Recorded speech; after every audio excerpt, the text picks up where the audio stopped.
ഇന്നലെ പച്ചക്കള്ളം പറഞ്ഞു കേരളത്തെ പറ്റി. ആസ് യൂഷ്വൽ നമുക്ക് ലഭിക്കേണ്ട വിഹിതം കിട്ടണം, അത് കിട്ടുന്നില്ല. തന്നേ മതിയാവും.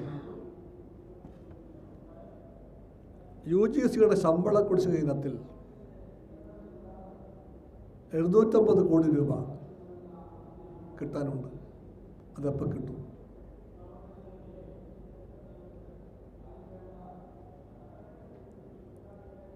ഏഴാം ശമ്പള കമ്മീഷൻ നടപ്പിലാക്കിയ വകയിൽ 750 കോടി രൂപ അതിന് വീണ്ടും കിട്ടാനുണ്ട്. അതപ്പോൾ കിട്ടും.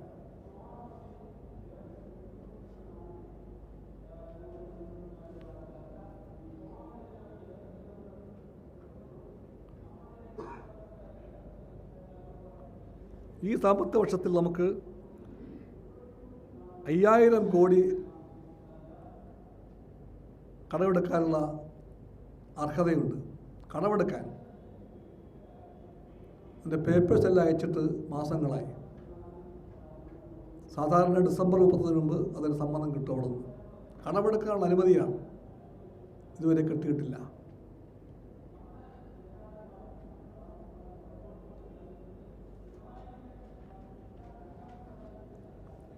ക്യാപിറ്റൽ ഇൻവെസ്റ്റ്മെൻറ്റ് ഉണ്ടാകുമ്പോൾ കേന്ദ്രം സംസ്ഥാനങ്ങളെ സഹായിക്കുന്ന പതിവുണ്ട്.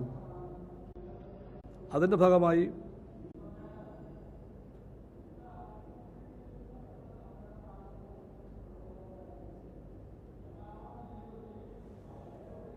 നമുക്ക് അവകാശപ്പെട്ടത്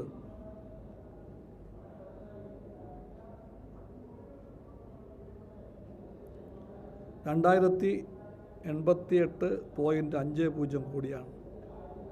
പ്രത്യേക സഹായ പദ്ധതി. അത് കേന്ദ്രം നമുക്ക് തരേണ്ടത് 1925 കോടി രൂപയാണ്. അതിനെപ്പറ്റി മുണ്ടാട്ടമില്ല. തരാനുള്ള മടി എന്താണെന്ന് പറയുന്നുണ്ട്. കേരളം പല കേന്ദ്ര സഹായമുള്ള പദ്ധതികളിലും ബ്രാൻഡിങ് കാണിക്കുന്നില്ല. എന്ന് പറഞ്ഞാൽ പച്ച മലയാളത്തിൽ മോദിയുടെ പടം വയ്ക്കുന്നില്ല. ആ തലയും ആ താടിയും കാണിക്കാത്തത് കൊണ്ട് ആ പണം തരില്ല. അത്രേ. ഇത് നമ്മുടെ ആരുടെയും വീട്ടിലെ പൈസയല്ല, ഇത് അദ്ദേഹത്തിൻ്റെതുമല്ല. ഇന്ത്യയുടെ പണം അതാണ് കേന്ദ്രവിഹിതമായിട്ട് ലഭിക്കേണ്ടത് സംസ്ഥാനങ്ങൾക്ക്.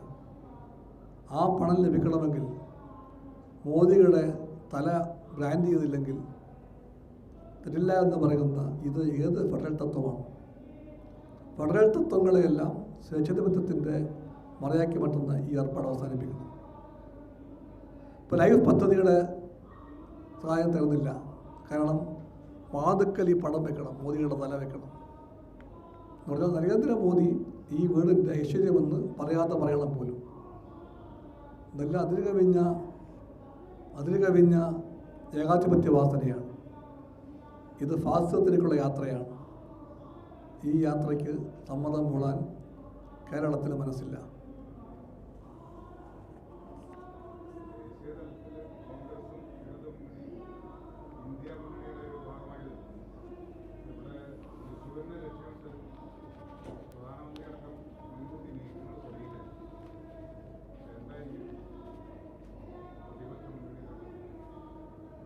അല്ല, കേരളത്തിൽ LDFും UDFും പരസ്പരം മത്സരിക്കും. അത് ഇന്ത്യ സഖ്യത്തിൽ ഓരോ പാർട്ടിക്കും അറിയാം. അതാണ് ഇവിടുത്തെ യാഥാർത്ഥ്യം. അതോടൊപ്പം ഇന്ത്യ സഖ്യത്തിലെ ഓരോ പാർട്ടിക്കും അറിയാം, ഒരൊറ്റ MP പോലും കേരളത്തിൽ നിന്ന് BJPക്കാരായി പോകാൻ പോകുന്നില്ല, പോകാൻ പാടില്ല. ഒറ്റ MPയും പോകില്ല. അതും ഒറ്റ MP പോലും കേരളത്തിൽ നിന്ന് BJPക്കാരായി പോകില്ല എന്ന് ഉറപ്പാക്കാനുള്ള രാഷ്ട്രീയ ബോധമുണ്ട് കേരളത്തിന്. അതും ഇന്ത്യ സഖ്യത്തിനറിയാം.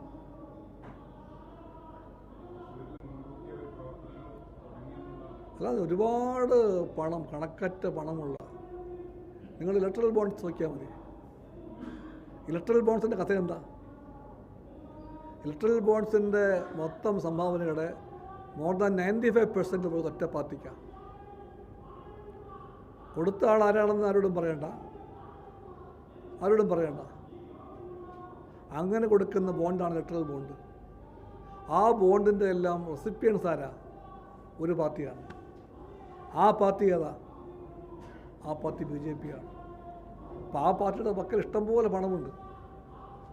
അദാനിയുണ്ട്, അംബാനിയുണ്ട്, ഇന്ത്യക്കകത്തും പുറത്തോടെ എല്ലാ കോർപ്പറേറ്റ് കൊള്ളക്കാരുമുണ്ട്. അവരുടെ എല്ലാം ഔദാര്യം പറ്റി പ്രവർത്തിക്കുന്ന പാർട്ടിയാണ് ആ പാർട്ടി. ആ പാർട്ടിക്ക് തൃശ്ശൂരിലേതുപോലെ എവിടെയും എത്രയും ആളെ കൂട്ടാൻ പറ്റും, എത്രയും വർണ്ണപ്പലിമ ഉണ്ടാക്കാൻ പറ്റും, എത്രയും പ്രചാരവിലയും പറ്റും.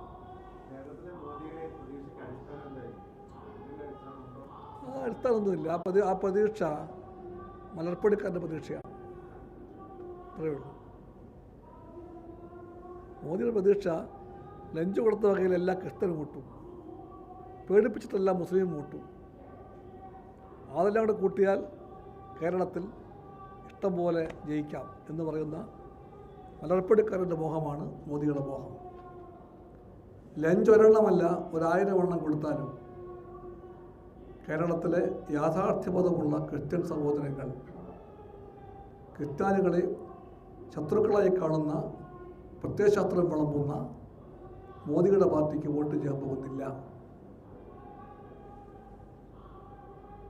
അതുപോലെ തന്നെ എന്തെല്ലാം ഭീഷണി ഉണ്ടെങ്കിൽ പോലും ബാബറി പള്ളി പൊളിച്ച അതേ സ്ഥാനത്ത് ആയിരക്കണക്കിന് ഏക്കർ ഭൂമി തരിശേ കിടപ്പുണ്ട് അയോധ്യയിൽ. ആ തരിശ് ഭൂമിയിൽ എവിടെയും അമ്പലം പണിയാതെ ഈ പള്ളി 400-ൽ പരം കൊല്ലക്കാലം നിലക്കൊണ്ട ഒരു പള്ളിയാണത്. ആ പള്ളി പിന്നീട് ഇന്ത്യൻ മതേതരത്വത്തിൻ്റെ അടയാളമായി മാറി. ആ പള്ളി പൊളിച്ചു മാറ്റിയ അതേ സ്ഥാനത്ത് ധിക്കാരപൂർവ്വം അമ്പലം പണിത ഒരാൾക്ക് ഒരൊറ്റ മുസ്ലിമിനും വോട്ട് ചെയ്യാൻ പറ്റില്ല. എന്ന് മാത്രമല്ല, RSSൻ്റെ നേതാക്കൾ പറയുന്നത് അവിടെ അമ്പലത്തിൽ ഉദ്ഘാടന സമയത്ത് ഇന്ത്യയിലെ മൊത്തം മുസ്ലിം പള്ളികളിലും എല്ലാ മുസ്ലിം പള്ളികളിലും ആ സമയത്ത് എന്ത് ചെയ്യാനാണ് പറഞ്ഞത്? അതെല്ലാ മുസ്ലിം പള്ളികളിലും വിളക്ക് തെളിക്കണം. എല്ലാ മുസ്ലിം പള്ളികളിലും. ഈ രാജ്യത്തിൻ്റെ എല്ലാ വെളിച്ചവും ഊതിക്കെടുത്തിയ ഒരു പാർട്ടി, പ്രകാശത്തിൻ്റെ തുള്ളി പോലും ഇവിടെ ബാക്കി വയ്ക്കരുതെന്ന് ആഗ്രഹിക്കുന്ന ആശയമുള്ള പാർട്ടി, ആ പാർട്ടി അമ്പലങ്ങൾ നിർമ്മിക്കുവാൻ വേണ്ടി പള്ളികൾ പൊളിക്കാൻ പറയുന്ന പാർട്ടി, ബാബറി പള്ളി പൊളിച്ചപ്പോൾ യഹ് തോ പഹലി ജാൻതി ഹൈ, കാശി മധുര ബാക്കി ഹൈ എന്ന് പറഞ്ഞ പാർട്ടി. എന്ന് പറഞ്ഞാൽ അയോധ്യയിലെ പള്ളി പൊളിക്കൽ ആരംഭം മാത്രമാണ് കേട്ടോ, ഇനി കാശിയും മധുരയും കൂടെ ബാക്കിയുണ്ട് എന്ന് പറഞ്ഞ പാർട്ടി. അതിൻ്റെ ഭാഗമായി വാരണാസിയിലെ ജ്ഞാൻ വ്യാപി പ്രശ്നം കുത്തിപ്പൊക്കിക്കൊണ്ട് അവിടുത്തെ മുസ്ലിം പള്ളി പൊളിക്കാനായി കരുക്കൾ നിൽക്കുന്ന പാർട്ടി. ആ പാർട്ടിയെ ഇന്ത്യയിൽ മുസ്ലിമുകൾ സ്വീകരിക്കുമോ? ഉറപ്പായും സ്വീകരിക്കാൻ പോകുന്നില്ല. അതുകൊണ്ട് ന്യൂനപക്ഷങ്ങളും ഭൂരിപക്ഷങ്ങളും ഒരുപോലെ പറയുന്നു ഈ ഭരണം വെറുക്കപ്പെട്ട ഒന്നാണ്. മോദി ഭരണം കർഷകരെ വഞ്ചിച്ച ഭരണമാണ്. മോദി ഭരണം തൊഴിലാളികളെ വഞ്ചിച്ച ഭരണമാണ്. ആ ഭരണം ചെറുപ്പക്കാരോട് പറഞ്ഞ വാക്ക് പാലിക്കാത്ത ഭരണമാണ്. ആ ഭരണം അക്കാദമിക് രംഗത്തുള്ള എല്ലാ ഫ്രീഡവും എടുത്തുമാറ്റിയ ഭരണമാണ്. യൂണിവേഴ്സിറ്റികളെ ഈ ഭരണം ഒരു അടിമയാക്കി മാറ്റാൻ ശ്രമിക്കുന്ന ഭരണമാണ്. ഈ ഭരണം സിലബസ് തിരുത്തിയെഴുതിയ ഭരണമാണ്. ഈ ഭരണം ശാസ്ത്രത്തെ വെറുക്കുന്ന ഭരണമാണ്. ഈ ഭരണം ഭരണഘടനയെ ചവിട്ടുവെച്ച ഭരണമാണ്. ആ ഭരണത്തെ ഇന്ത്യക്ക് ഇഷ്ടമല്ല. അതുകൊണ്ട് ജാതി മതഭേദമന്യേ ഇന്ത്യക്കാർ ഒറ്റക്കെട്ടായി ഈ ഭരണത്തിൻ്റെ അന്ത്യം കുറിക്കാൻ വേണ്ടി വോട്ട്